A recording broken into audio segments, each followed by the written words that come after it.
Good afternoon everyone. How are you everyone? Should be fine. तो आज हम सीखने वाले हैं साइबर सिक्योरिटी. क्या? Cyber security. थोड़ा जोर से बोलो. Cyber security. अभी मुझे कोई बता पाएगा कि साइबर सिक्योरिटी का मीनिंग क्या होता है? आप साइबर सिक्योरिटी का कई बार आपने नाम सुना होगा. एक ही शब्दों को दो नाम से जाना जाता है, साइबर सिक्योरिटी, साइबर एक्सपर्ट. तो ये साइबर का मीनिंग क्या होता है exactly? What does it mean cyber? और सिक्योरिटी का मीनिंग क्या होता है? सुरक्षा. So it's a part of the cyber security. So my question is that what is the meaning of the cyber? Cyber का मतलब क्या होता है? कोई बताना चाहेगा? नहीं बताए? चलो ठीक है, मैं बताता हूँ आपको मीनिंग. साइबर का मीनिंग एक्चुअली आप कह सकते हो आज के टाइम में we are living in the computer era. We are presently living in the computer era, यानी कि कंप्यूटर के जनरेशन में हम आज के ज़माने में रह रहे हैं. राइट और रॉन्ग? राइट और रॉन्ग? सही है ना? आज कोई भी काम करना हो, छोटे से छोटा, बड़े से बड़ा, हमको वहाँ पे कंप्यूटर की ज़रूरत होती है या फिर मोबाइल की ज़रूरत होती है. तो साइबर का मीनिंग यही होता है डिजिटल. डिजिटल समझता है ना?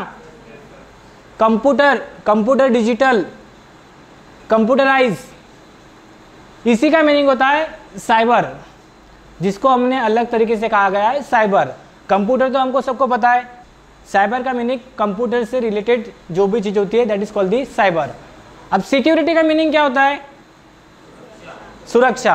अब कंप्यूटर की सुरक्षा या फिर साइबर सिक्योरिटी. अब कंप्यूटर की सुरक्षा करने के लिए हमें उसके सामने बॉडीगार्ड तो नहीं रखने पड़ेंगे, डंडा लेके रखना पड़ेगा क्या? रखना पड़ेगा क्या? लेकिन रखा जाता है कि पता है आपको? डंडा लेके खड़ा रहता है सिक्योरिटी गार्ड कंप्यूटर की सुरक्षा करने के लिए. इनडायरेक्टली तो अपन हमारे कंप्यूटर की प्रोटेक्शन कैसे कर सकते हैं, सिक्योरिटी कैसे दे सकते हैं? क्योंकि जो सबसे बड़ी जो चीज़ होती है that is called the information. क्या? फिर से बोलो. सबसे बड़ी जो चीज़ होती है कोई भी कंपनी की, कोई भी मल्टीनेशनल कंपनी हो या फिर कोई भी जो बड़ा चीज़ चल रहा है, बड़े चीज़ पे जो वर्क कर रहे हैं, उसकी सबसे ज़्यादा इंपॉर्टेंट होती है इंफॉर्मेशन. क्या? अब एक इंसान इंफॉर्मेशन कितना अपने दिमाग में रख सकता है? अगर कोई कंपनी चलाना तो एक इंसान सारी इंफॉर्मेशन अपने दिमाग में रख सकता है क्या? रख सकता है क्या? इसलिए हमारे पास दिया है पर्सनल कंप्यूटर, शॉर्टकट में आप जिसे पीसी बोलते हैं, कंप्यूटर.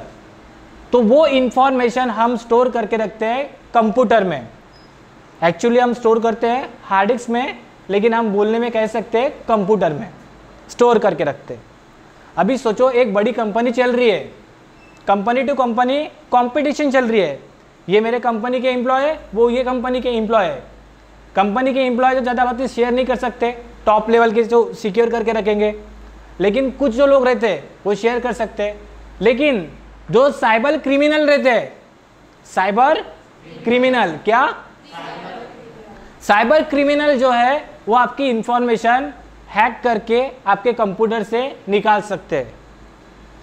सपोज दैट अगर आपको आपके एटीएम का पासवर्ड नहीं पता है, आपके पास 2-4 एटीएम है, बाय चांस आपने अपने कंप्यूटर में सेव करके रख दिया, ठीक है, और आपको याद नहीं, आपके अकाउंट में 10-12 लाख रुपए बचे हैं, उसने आपके कंप्यूटर में गलती से कोई मालवेयर या सॉफ्टवेयर इंस्टॉल कर दिया, आप ही नहीं किया, आपको पता नहीं चला अनकॉन्शियसली, और उस सॉफ्टवेयर के थ्रू उसने आपकी सारी डिटेल इंफॉर्मेशन निकाल ली कि इसका पिन कोड ये है, इसका ये है, तो फिर इसके बाद क्या होगा? आपके अकाउंट से पैसे गायब.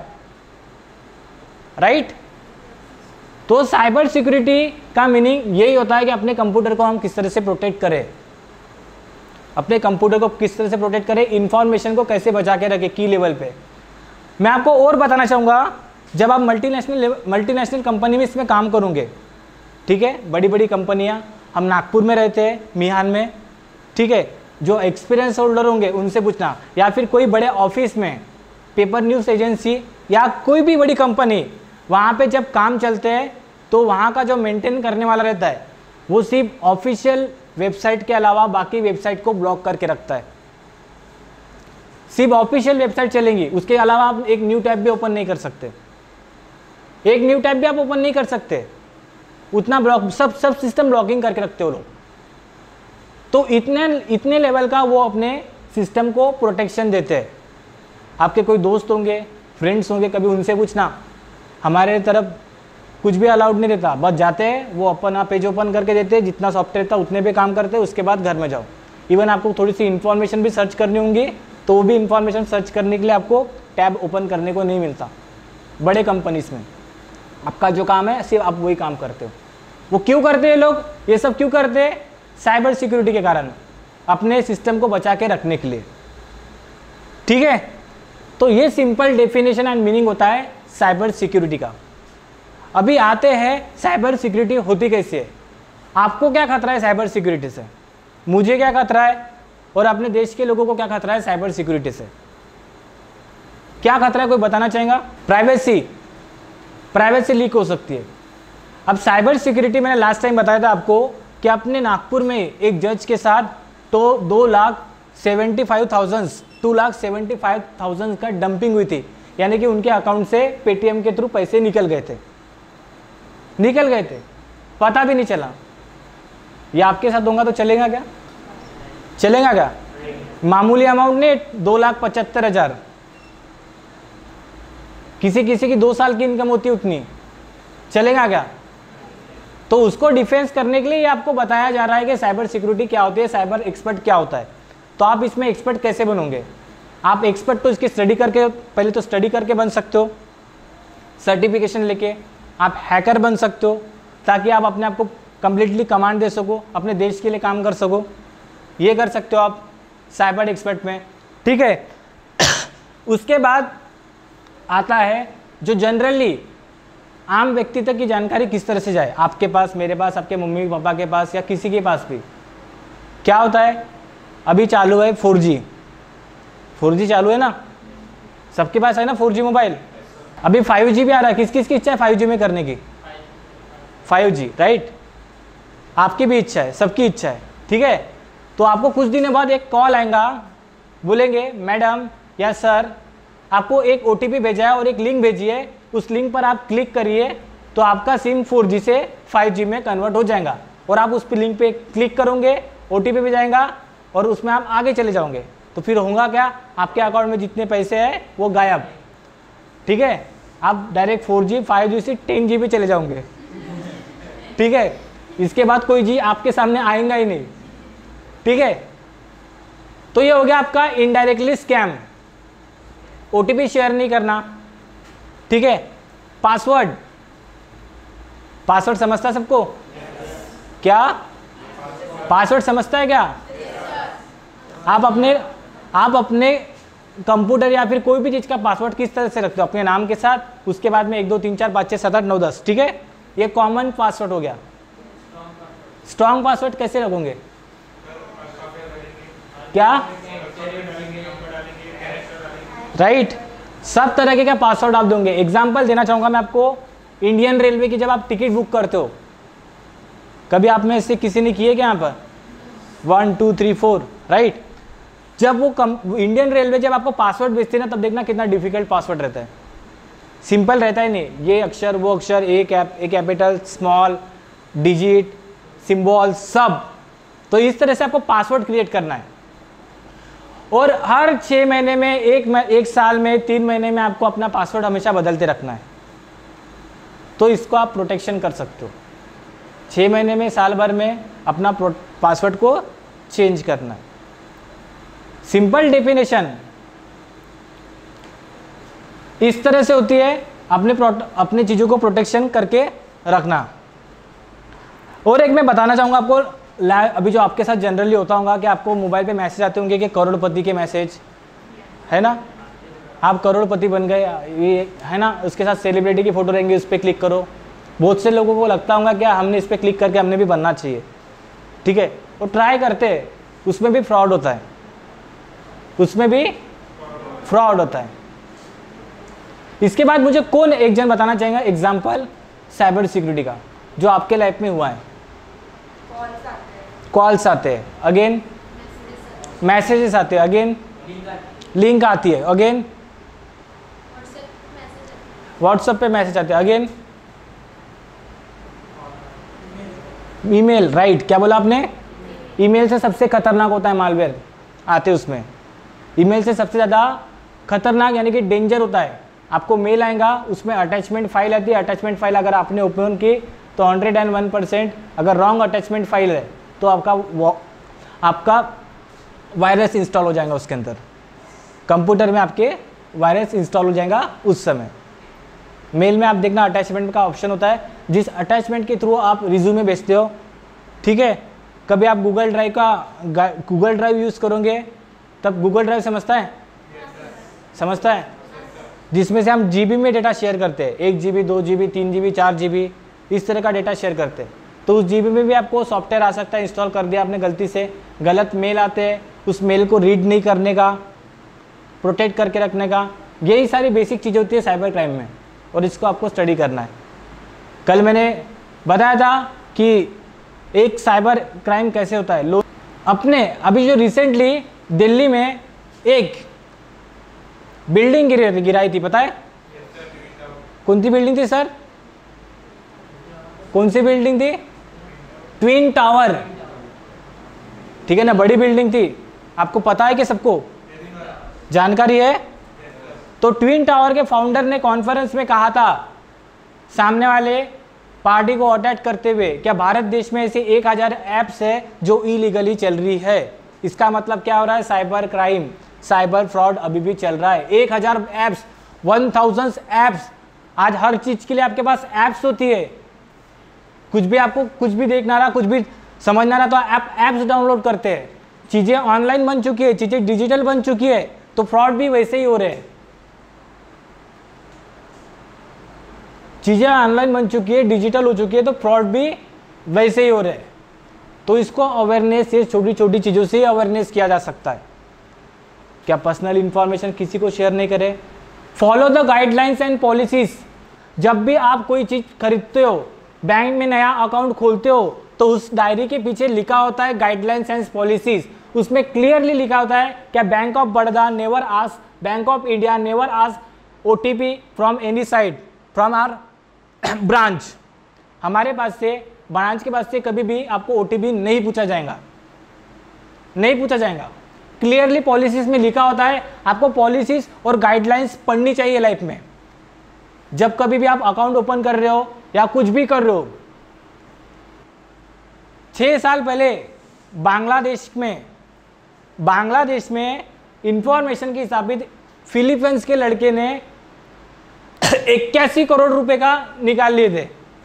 81 करोड़ बैंक के अकाउंट में से, बैंक बांग्लादेश के 81 करोड़ मामूली बात नहीं होती है, निकाल लिए थे और डाला के फिलीपींस को मैंने शेयर कर दिया। अब तो वहां से तो वो चोरी करने नहीं आया होगा, ठीक है। लिंक से ही हो गया होगा ना, लिंक ऑफर मिला होगा, शेयर करो 10 लोगों को मिलेगा 2 लाख का मोबाइल, आईफोन मिलेगा, ऐसा ही कुछ मिला होगा ना। शेयर भी करते उसको, गिफ्ट बॉक्स 10,000 लोगों को शेयर करो, गिफ्ट बॉक्स मिलेगा, शेयर करते हो ना आप लोग। तो लिंक के थ्रू ही किया होगा ना उसने।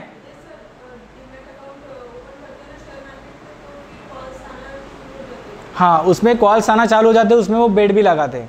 तो साइबर सिक्योरिटी आपकी हर जगह अवेलेबल है, it's a part of your life, ठीक है। तो कॉल्स आते, तो उन्होंने किस तरह से हैक किया होगा वो 6 साल पहले की बात बता रहा हूँ। क्या जिसके अकाउंट से बांग्लादेश के देश से 81 करोड़ रुपए गए, बांग्लादेश के देश से बात कर रहा हूँ मैं, किसी पर्सनल अकाउंट से नहीं, कंट्री से। अगर देश के 81 करोड़ रुपए जा रहे हैं, अगर आपने उस बैंक में अकाउंट में पैसे जमा किया तो आपको पैसे वापस मिलेंगे क्या? नॉट। किसकी वजह से? साइबर सिक्योरिटी, साइबर क्रिमिनल की वजह से। इसलिए साइबर सिक्योरिटी आपको जानना जरूरी है लाइफ में। ये जानने का एक अच्छा तरीका बताता हूँ मैं आपको। आप कभी अपने दोस्तों से मिलते हो, स्ट्रेंजर दोस्तों से, या कभी भी आपको ऐसा चांस मिलता है कि आपको लग रहा है कि वो गलत काम कर रहे हैं मोबाइल से रिलेटेड, ठीक है, तो उनको जाके इन्फॉर्मेशन शेयर कर देना। इस तरह से होता है। OTP शेयर नहीं करने का, कभी भी मत शेयर करना OTP जब तक कि आप फेस टू फेस ना हो। अपने बैंक का अकाउंट नंबर भी मत शेयर करना। अगर आपके दोस्त को भी अगर पैसे ट्रांसफ़र करना है आपको, तो उसको पहले वीडियो कॉल करना, तेरा नाम है क्या, 1 रुपया डालने का, फिर बाकी के अमाउंट डालने का। It takes 20 year to build, 20 साल लग जाते हैं सिस्टम जमाने को। And only takes few seconds of cyber crime to ruin it। 20 second लगते हैं आपके 20 साल की इन मेहनत को साइबर के क्राइम में खराब करने के लिए। ठीक है, नंबर खरीदे जाते हैं, खरीदे जाते हैं लाखों में, 50,000 में, यानी कि 50,000 पूरा स्टॉक्स। ठीक है, अभी आपको समझो एक बिजनेसमैन बिजनेस कर रहा है, उसको आपको प्रॉपर्टी का डील करना है आपके साथ। मुझे पता है ये पैसे वाला लड़का है, इसके पापा गवर्नमेंट जॉब करते हैं, इसके बाद अच्छा खासा पैसा बढ़ा है। ठीक है, अब इससे इनडायरेक्टली मैं कांटेक्ट करूँगा कैसे? नंबर लेके आऊँगा मेरे पास, पंच में जाऊँगा उसके पास, हाँ सर मैं यहाँ से बात कर रहा हूँ। ठीक है, मैं अभी यहाँ पे साइबर क्राइम नहीं कर रहा हूँ, प्रॉपर्टी डीलिंग कर रहा हूँ। कैसे तो भी मैं उसका कन्विंस कर रहा हूँ कि एक बार इनसे मेरी मुलाकात हो जाए। मुलाकात होने के बाद मैं तो इनको बिल्कुल अपने इसमें डालने वाला हूँ। नंबर आ गया मेरे पास, आ गया नंबर, उनके घर में गया, उनको कन्विंस किया, दिखाया मैंने, प्रैक्टिकली कन्विंस हो गए, मेरा धंधा बन गया। मेरा जो बेनिफिट मिला था 2% डीलिंग में वो मुझे मिल गया। ठीक है, 2 लाख मुझे मिल गए, उनका प्लॉट मिल गया, सब कुछ हो गया। नंबर कहाँ से आया? इनडायरेक्टली किसने तो भी शेयर किया ना, अगर आपको जब मैसेज आ रहे हैं अननेसेसरी, जिसको आप पहचानते नहीं हो, अच्छी तरह से जानते नहीं हो, ठीक है, जिसको आप पहचानते नहीं हो, आपको मैसेज आ रहे हैं, आप तो इग्नोर ही करते जा रहे हो ना कि मैसेज आ कहाँ से रहे। ठीक है, कहीं ना कहीं आपने अपना नंबर शेयर किया है, इसलिए आपको मैसेज आ रहे। अगर आपने नहीं भी शेयर किया होगा, आपके पास में किसी चीज़ का भी जाता तो आपको आजकल नंबर मांगती है, पहले नंबर दो। ठीक है, नंबर लिखो, नाम लिखो, नंबर लिखो, नाम लिखो। ठीक है, तो इस तरह से नंबर शेयर होते हैं आपके और आपको कॉल आना शुरू हो जाते हैं। सो नंबर यानी कि क्या हो गया? आपकी इंफॉर्मेशन इज की। जानकारी हमेशा इंपॉर्टेंट है, की रोल प्ले करती है। Fake mail, fake email, fake person, fake software, जहां जहां फेक लगेगा वहां आपके साथ फ्रॉड होने के चांसेस है। ठीक है, तो इस तरह से आपके कॉन्टैक्ट नंबर शेयर किए जाते हैं और आपको कॉल्स आते हैं, मैसेज भी आते हैं। आप उतना टेंशन नहीं लेते, अलग आ जाओ दे, ये दस रहते। जब जाते हैं ना पैसे अकाउंट से, तब समझ में आता, ब्लॉक करो रे बेटा। अननेसेसरी देखना, आपको ग्रुप में ऐड किया जाएगा, जानोगे भी नहीं आप इसको जानते भी नहीं, कहाँ से नंबर आ जाता, वो ग्रुप में आपको ऐड किया जाता है। ठीक है, शेयर करने के लिए बहुत सी चीज़ें हैं। आजकल कई ऐप्स बन चुके हैं, आपके हर ऐप्स में नंबर है, नाम नहीं लूँगा, हर ऐप्स में आपका नंबर है। वायरसेस आते कहाँ से? ऐप से। सो ये थी basic information about the cyber security. किसी को कोई डाउट्स, कोई क्वेश्चंस तो वो पूछ सकते हैं, बिंदास पूछिए।